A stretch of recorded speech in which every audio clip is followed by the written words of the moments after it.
up in the mountains, my friends, where you can still watch an eagle soar on the wind. And I walk those hills with a smile on my face, and I can't get back to God's saving grace in the mountains. Welcome back to Our Hill to Die On podcast. I am your host, Chase Dowling, and this is what's going on in Forest Hill for the week of June 3rd through the 9th of 2026. And we got some good events going on this week, folks. Hope you're ready and buckled up. Actually, not a whole lot, but still enough. I'm just saying, hope everybody's feeling this good kick to summer. You know what I did today on this Tuesday, election day, primary election day? I went out to French Meadows and got away from all the gobbledygook that comes along with election day. Don't even know how it's turning out so far. Know who I voted for? Do you? Just saying. Got to do your civic duty, ladies and gentlemen. And another civic duty is getting our weather report from Hannah Banana herself in this week's Banana Belt Weather Report. Thanks, Hannah.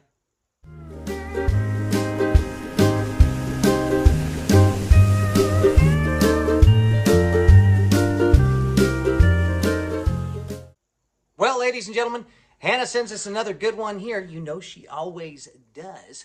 And this one says, hey, we're kicking this week off with some beautiful Sierra Foothill early summer weather. If you don't get outside and touch some grass with them little toes, then you're missing out. Expect plenty of sunshine both days, Wednesday and Thursday, with highs right around 80 and overnight lows in the 60s. This is the time of year to leave the windows open overnight. I know I have been sleeping like a freaking rock.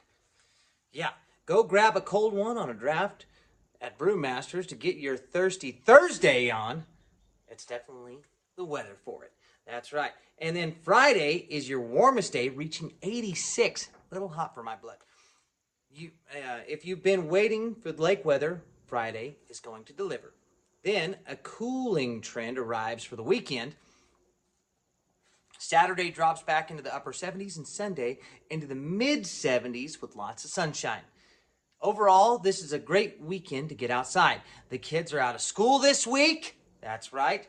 So kick them out of the house and tell them not to come back home until they're good and dirty. Or the street lights come on, depending on where they live, But if we're in the foothills, till the sun goes down, that's, what are we, 9 o'clock this time of year? It's almost the longest day of the year, folks. Almost working into the summer solstice. So, next week cools down. Monday tops out around 69. Anyway, with more cloud cover. Tuesday rebounds slightly into the lower 70s with mostly sunny skies. No significant rain signals, just a break from the hotter weather. Could change up a little bit. You got that little forecast. Maybe some, moisture there. You can never really tell more than 3 days out, though, You know. Can't trust the weatherman. You can only trust him on the day of, and sometimes not even then. Allergy outlook. Medium-high pollen levels remain across the area. Grass pollen is the main culprit and peaks during the morning hours. If allergies affect you, early morning outdoor activities may be the roughest part of the day. So, that is this week's Banana Belt Weather Report.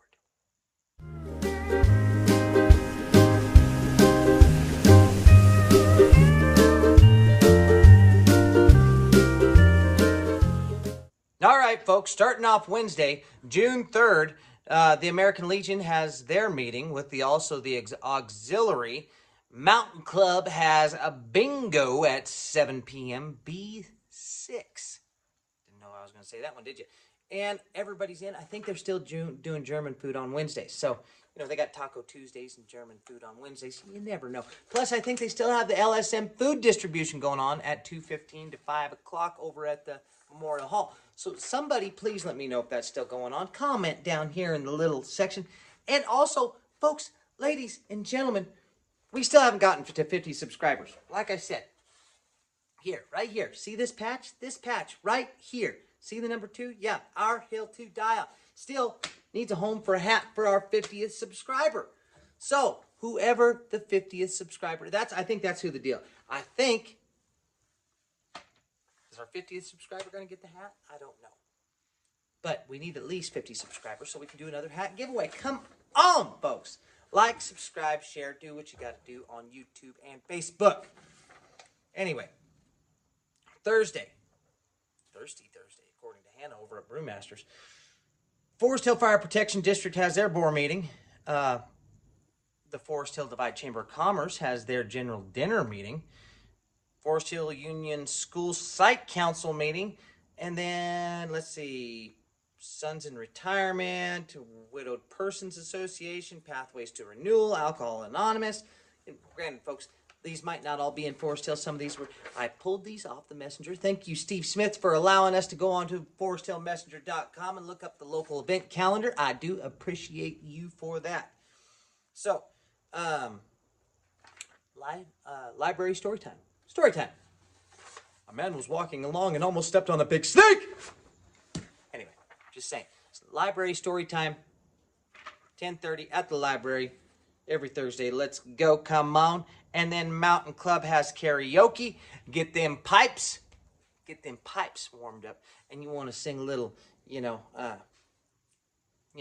the Page. Always a crowd favorite. Gotta love that one. Then Megan Dent. That's right. Chef extraordinaire over at the Red Dirt turns 38. Happy birthday from all of us to you. We wish it was our birthday so we could party too with you, Miss Megan Dent. Let's go. I love that fiery little redhead, you know?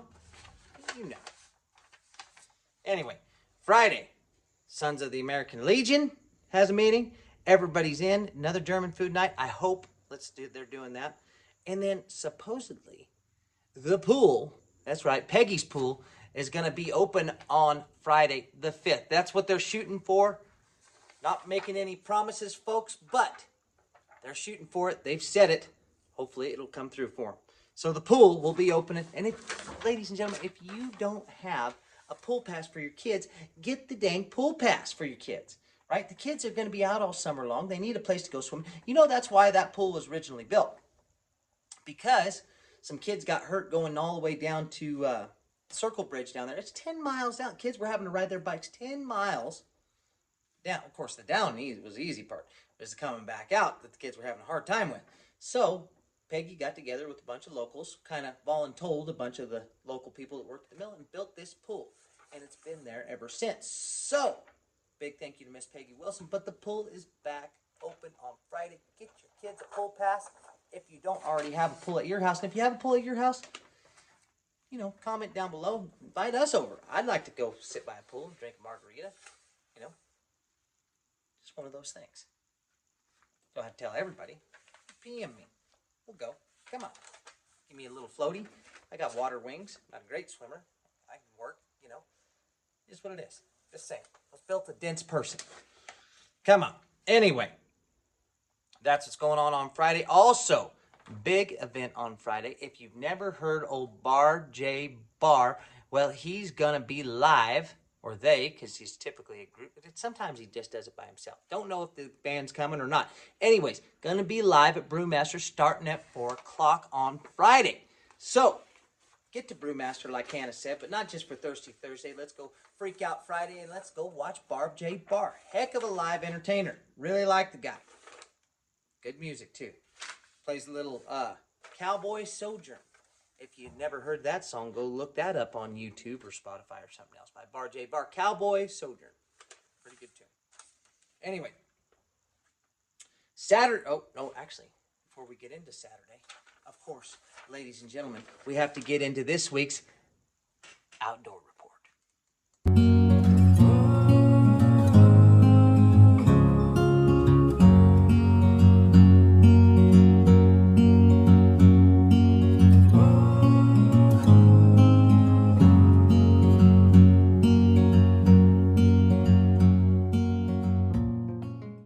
So, folks, don't know where Andy was this last week. Didn't get an update. Of course, he was probably fishing, I'm sure.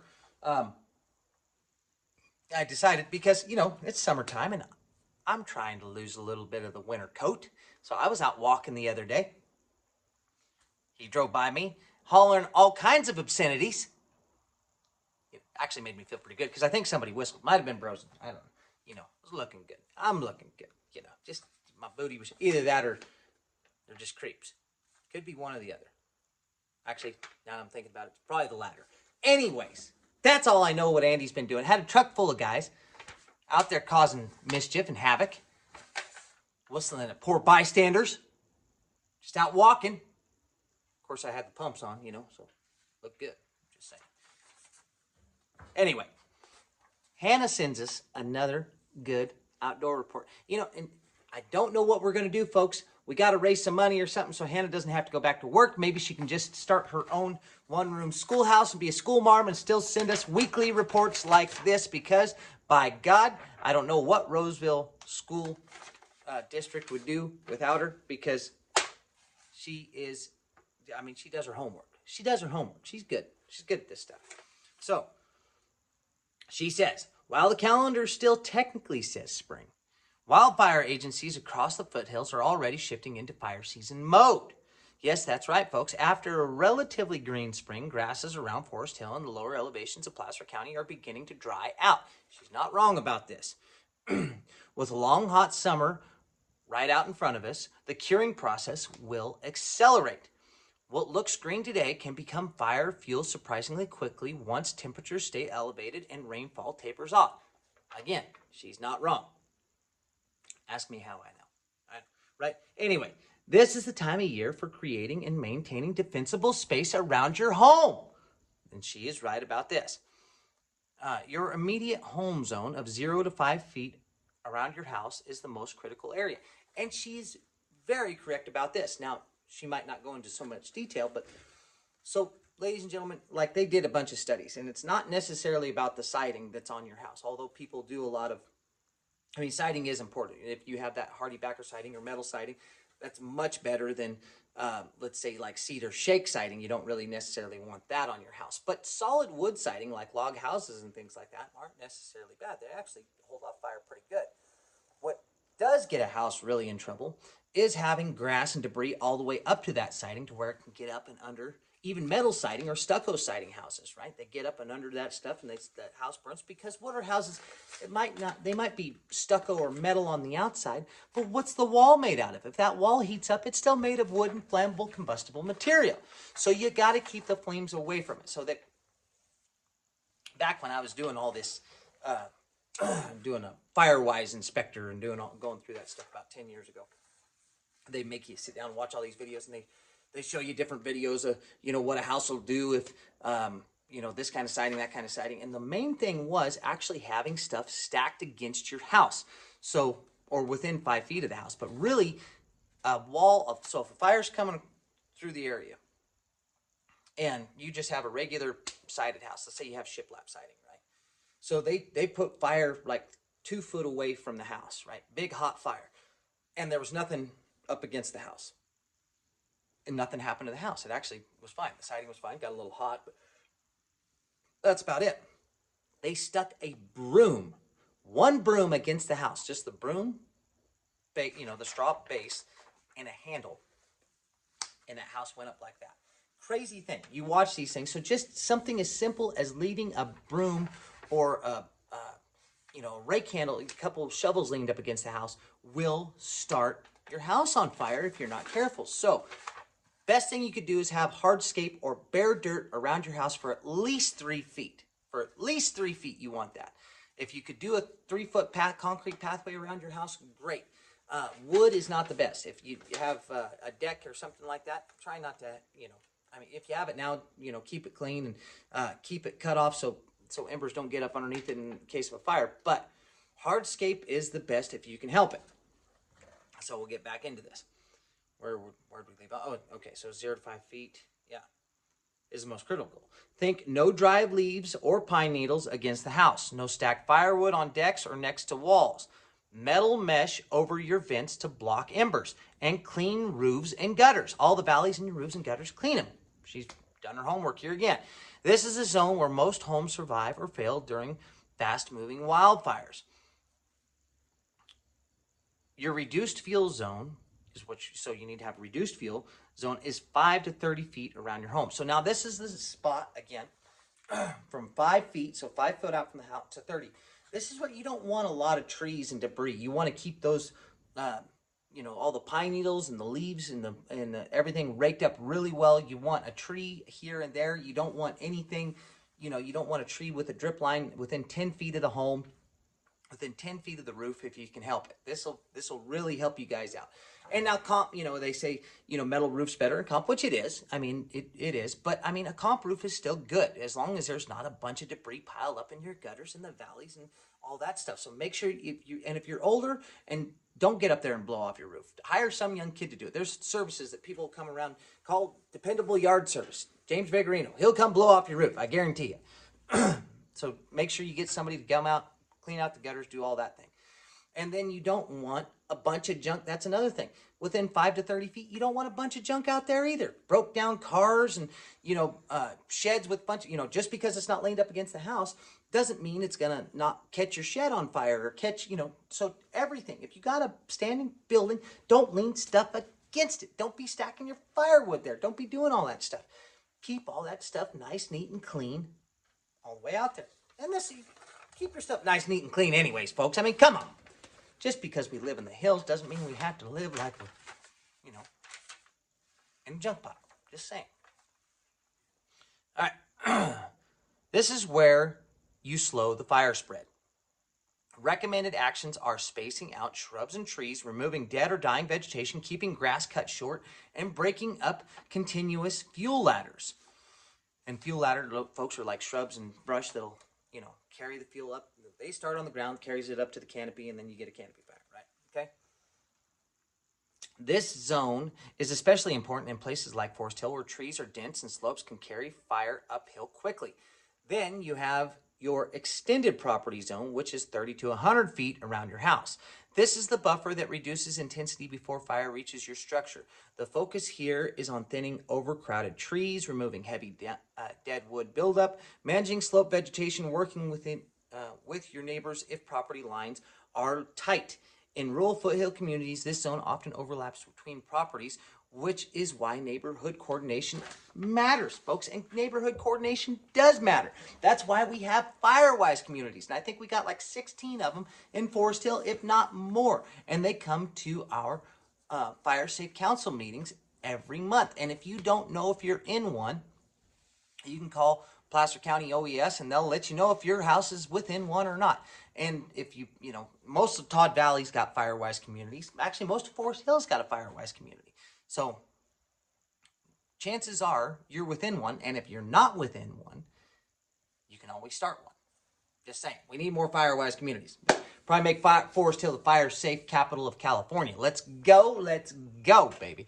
Anyway, in that 30 to 100 zone, right, you want to get your trees spaced out as much as you can. We always say it's like all of our fuels reduction programs, that field breaks and stuff that we do in Forest Hill. We try to get a spacing of at least 15 to 20 feet from, with small trees. And I know everybody, you moved up here. If you haven't lived here a long time, if you have lived here a long time, you probably already know this information. And then if you don't, well, you're going to hear it again anyways. But I know that a lot of you moved up from the city or you moved from somewhere else and you go, God, I moved up to the woods to be in the trees. I want to be in the trees. Well, trees that are 2 foot apart is the most unhealthy, unsafe thing you could possibly do ever, okay? It's unhealthy for the tree. They're going to die. They're going to freaking grow up, snap out. Snowstorm's going to be a mess. And plus, they're going to carry fire like it's no tomorrow. So get your trees spaced out to at least 20 feet in between boles. When a bowl is, in between goddamn trunks, okay? So that's what you're going to want to do, okay? 20 feet in between trunks. And then on big mature trees, and that's on trees that are 10 inches, 10 inches to 12 inches. Anything in 10 inches and under, get rid of them pricks. Get them out of there. And then people go, well, I don't want to see my neighbor. You know what the worst thing every time I've talked to a CAL FIRE guy that's been on a big fire, the thing that gets houses a lot in these big fires is privacy barriers. Yeah, they go, well, I don't want to see my neighbor, so I'll put a privacy barrier 30 foot off my house. Well, guess what catches fire? The privacy barrier. And then guess what catches your house on fire? The privacy barrier. So, what's more important? Seeing your neighbor or having a house? Just saying. Folks, try to get that done. And then for your lemon, get your lemon, 6 to 8 feet. You can get 6 to 8 feet right there. It doesn't have to be crazy super high. Of course, if the higher on a mature tree is the better. Anything above 8 feet is great. 10 feet even better. On smaller trees, trees that are, let's say, 16 foot in height or less, if you have those on your property, try not to limb them more than halfway. If they're 10 foot tall, only limb them to 5 foot. Right? It's going to be healthier for the tree. Things of that nature. So there's that. So now in June is often the sweet spot for wildfire preparation because vegetation is easier to cut than in late summer. Outdoor conditions are generally more pleasant for yard work, and homeowners have time to address issues before red flag warning season arrives. At the moment, there isn't a major wildfire threat in the Forest Hill area. However, we do want to keep an eye out for extended heat waves, dry lightning events, strong northeast wind episodes, and how quickly grasses cure in June. One thing longtime Forest Hill residents know is that fire season is unpredictable. So, if you've been putting off clearing weeds around fences, moving firewood away from the house, or trimming lower tree branches, this is about as pleasant a week as you'll get to tackle those jobs. So what she's advocating for is get the shit done around your house. Like, we don't live in the city, folks. We live in the hills. Everybody knows this. Like, it takes maintenance, right? Get your weed eater out. Get your lawnmower out, right? We can still use the lawnmower right now because the grass isn't too dry. Grass is actually pretty green. Just did this last weekend, okay? So let's get these things done. We live in the mountains. It's going to take maintenance. Don't be a lazy shit. It's basically what she's saying. I mean, she didn't say it, but she said it. Okay. And let's see.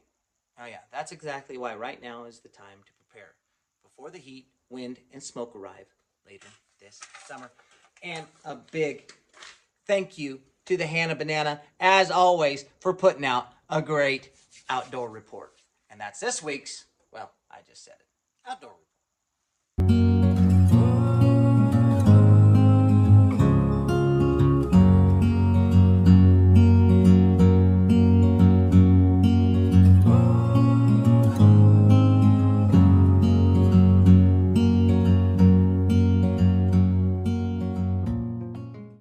All right, folks, getting right back into it. Saturday, down in Auburn, since Forest Hill still hasn't put one together yet, it is the Foothills Farmer Market. Okay, Foothills Farmers Market down in Auburn. So I got to get to that one of these weeks. I still haven't been to it yet, but I do got the garden going. Got some cucumbers. Gonna have a little trellis for them. Got the strawberries in. Of course, June's strawberry month, and we just started June, but they're all ever-bearing berries. So hopefully, they'll put off some later on this summer. Then we also have, tomatoes and peppers and squash, and then we got melons, and we got pumpkins. It's going to be fantastic. I hope everybody else is doing the same thing. Okay? And then, big birthday shout out to Shelly Wright. Shelly Kirst Wright, going to be 33 years old. Friend of the show. Happy birthday from all of us to you. We wish it was our birthday so we could party too. You know what I'm saying.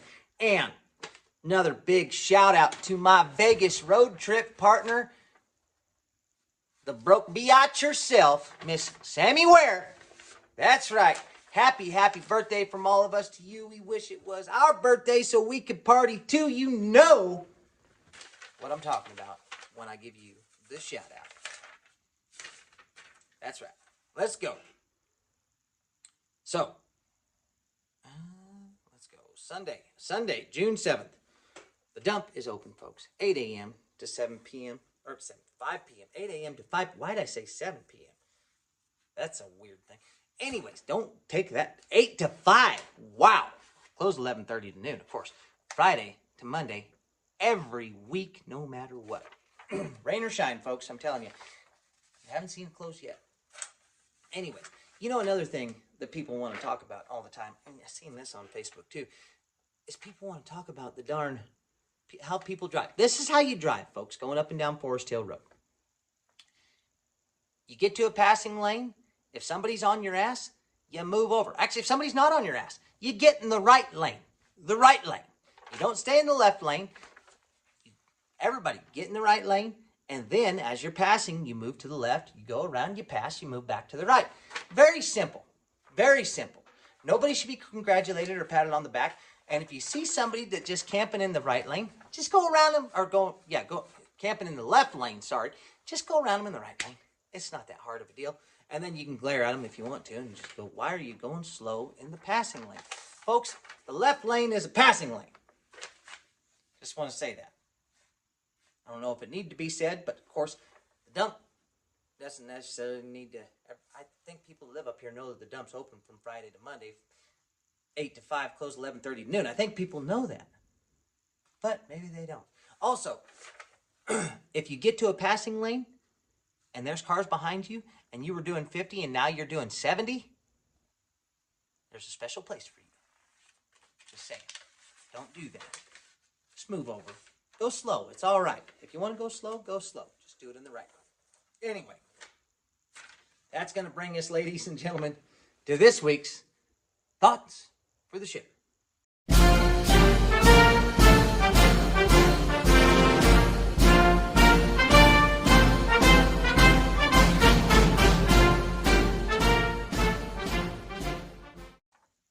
Well, ladies and gentlemen, have you ever sat down and thought about the Declaration of Independence and realize that the government derives its authority from the people?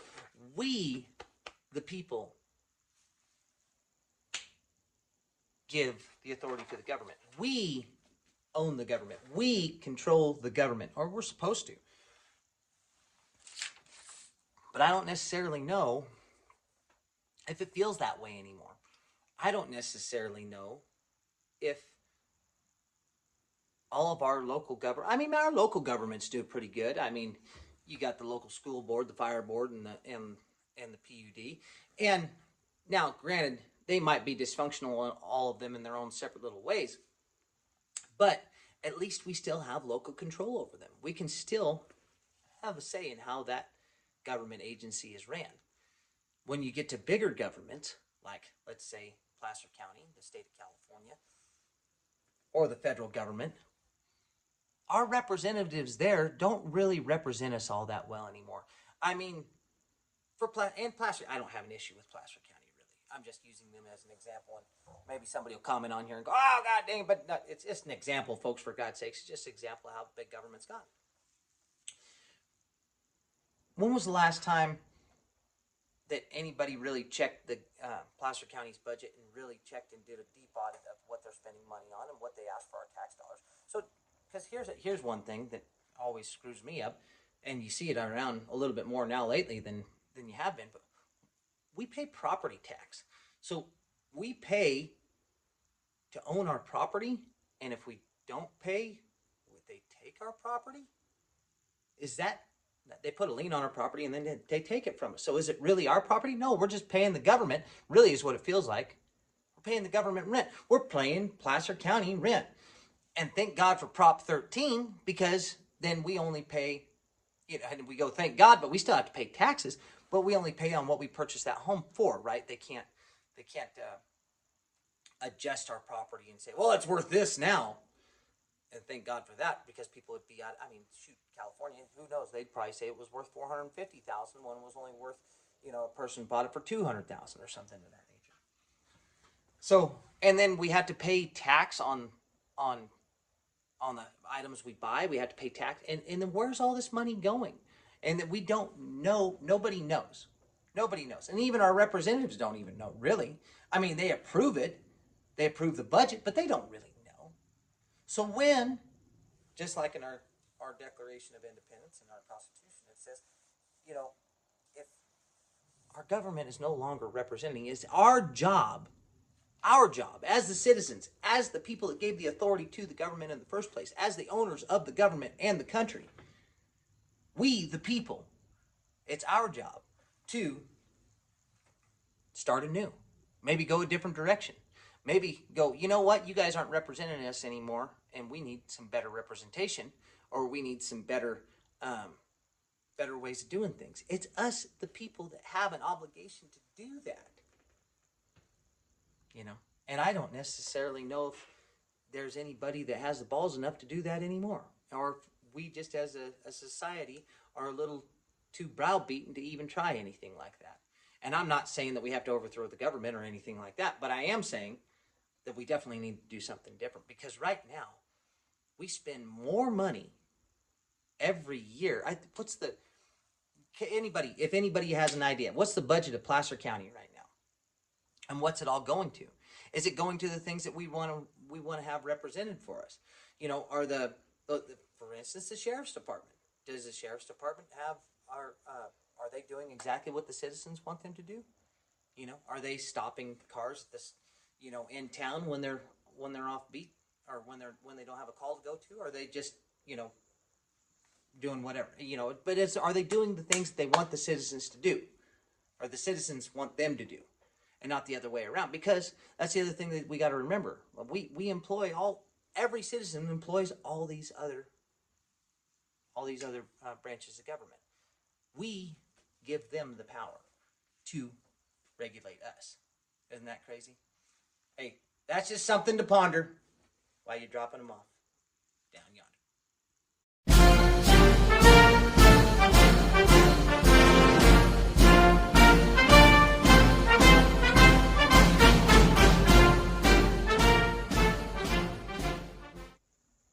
Boy, can't you tell?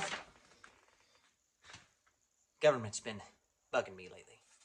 Just saying. Anyways, just saying. Getting right back into it. Monday, Forest Hill Union School District has a board meeting. Veterans of Foreign Wars has a meeting. And Independent Order of Odd Fellows, I think they have a meeting. And that's about what's going on Monday. And then Tuesday, Forest Hill Friendship Club has a meeting. I'll be darned. There we go. And then Taco Tuesday at Everybody's Inn. Let's go. Get down there and see Cynthia for some fantastic tacos. And then Heather Kastner, 44. Cara Dominici and Ambrosia Mayer all have birthdays. So happy birthday from all of us to you. We wish it was our birthday so we could party. Well, with you, actually. Just because that's a fun group of ladies right there. I'm not going to lie. Happy birthday. And when they're out partying on Tuesday, and they get home late, they're going to have to check the shadows for a Sasquatch.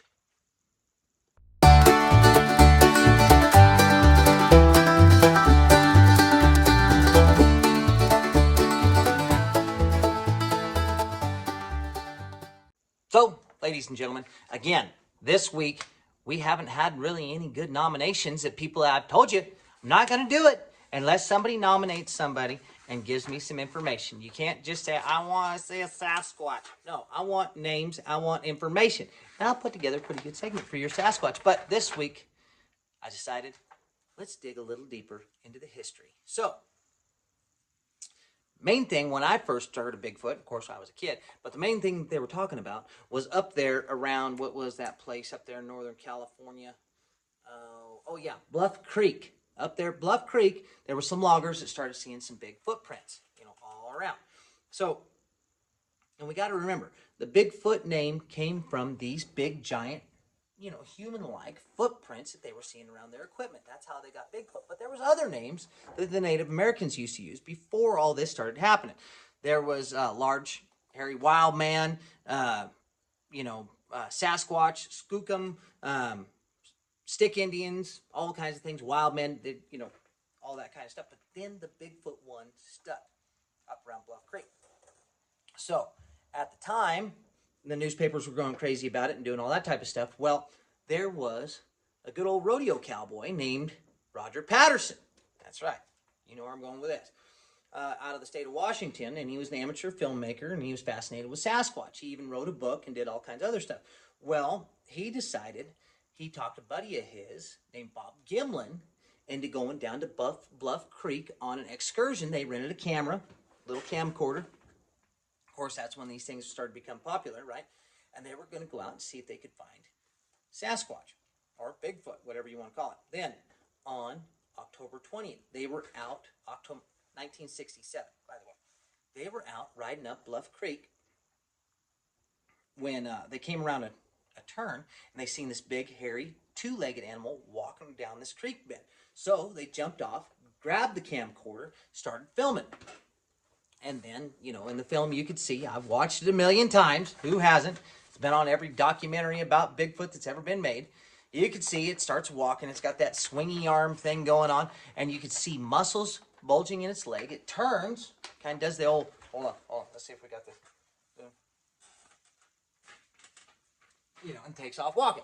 But when it turned, you could see a bit of a breasticis, a little bit of boob right there. So they think it was a female. You could also see the definition in its arm and its leg.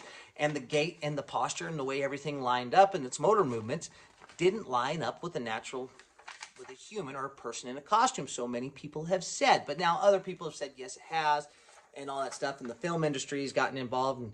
But then there wasn't really any animatronic suits back then that were capable of doing like the muscle thing and stuff like that. So it's been a point of contention. So, the thing, this is the crazy thing. You look at all the other, if you get on YouTube late at night, you look at all the other films that have been filmed about Bigfoot. This one here, it was the first one and probably the most convincing one out of all of them, because of the muscle contusion, because of the boob, because of the way it looked, the way it walked easily through that creek bed. So, I don't know. It's just something neat. You go back to October 20th, 1967, and it might have been the first, but it might have been the only real one. Who knows? Maybe it might have been the only, another fake one, like a bunch of the other ones that you see some of them that are pretty fake. Of course, there are some that are pretty convincing also, but those ones, now today, heck, we got all kinds of technology you can do kind of stuff with. But this one was what really started it off. And now, am I a believer in Sasquatch? Well, I believe in the ones around Forest Hill, that's for sure. I don't necessarily know if I believe in Sasquatch or not. If it came out that it was real, I'd say, yeah, that figures. If it came out that it was fake, I'd probably say, well, yeah, it figures. But that one time, and every time I've watched that film, it's convinced me a little bit more and a little bit more, because there's something that just screams to me that is most likely true. Even though, what is it? Robert Patterson and all that, he was kind of supposed to be like a kind of a consman and all that other stuff. But still, that one time, and what do they say? The numbers, it's just statistics on that. 99% of this stuff out there is false. That still leaves 1%. Still leaves 1% that could be true. And maybe the Patterson Gimlin film is the one true one. Hey,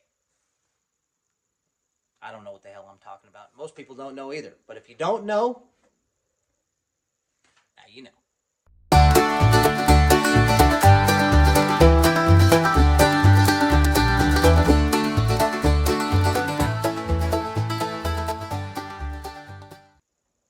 Well, folks, like I said, everybody, you guys need to like and share, subscribe, do whatever you got to do on YouTube. Do the damn thing. Get this thing up to 50 subscribers so we can give away a hat with a patch, then, yeah, our Hill to Die On patch. Let's go. Let's go, Big Daddy Yo. Hope to see everybody out at Brewmasters on Friday night. Go listen to some Bar J Bar. Play a little Cowboy Sojourn. That's right. Old Jeff Scott wasn't born with a lot. Fiddling White Horse was his share. That's right. Anyways, folks, without further ado, that's going to lead us into this week's Robert Francis Joke of the Week. And this one goes like this here. It says, a woman goes to her psychiatrist and says, Doc, I don't know what to do. My husband has been getting really mad lately, and it's starting to scare me. The doctor says, or thinks for a moment and says, ma'am, I want you to go home and try something. Every time your husband starts getting angry, take a sip of water. Don't swallow it. Just swish it around in your mouth until he either calms down or he leaves the room. The woman isn't sure about it, but she agrees. And 2 weeks later, she comes back. She says, Doc, I don't know what kind of voodoo you worked on me, but it was amazing. Every time my husband got angry, I'd take a sip of water, start swishing it around, swish, swish, swish, swish, swish. Then in a few minutes, he'd calm right down. She leans forward and asks, but I have to know, what is it about swishing water that works so well? The doctor smiles and says, it wasn't swishing the water. It was just you keeping your mouth shut. Ladies and gentlemen, I hope you have a good week. I hope you have a good weekend. I hope to see you out and about this weekend. I hope you're doing yard work. I hope you're getting your gardens going. I hope you're being as self-sufficient as you could possibly be on Our Hill to Die On. And we'll be seeing you on the next one.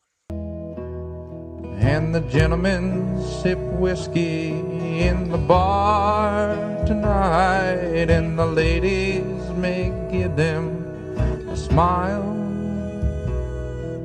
but Jeffrey lays down on the gray prairie floor and fiddles the doggies a waltz in sojourn.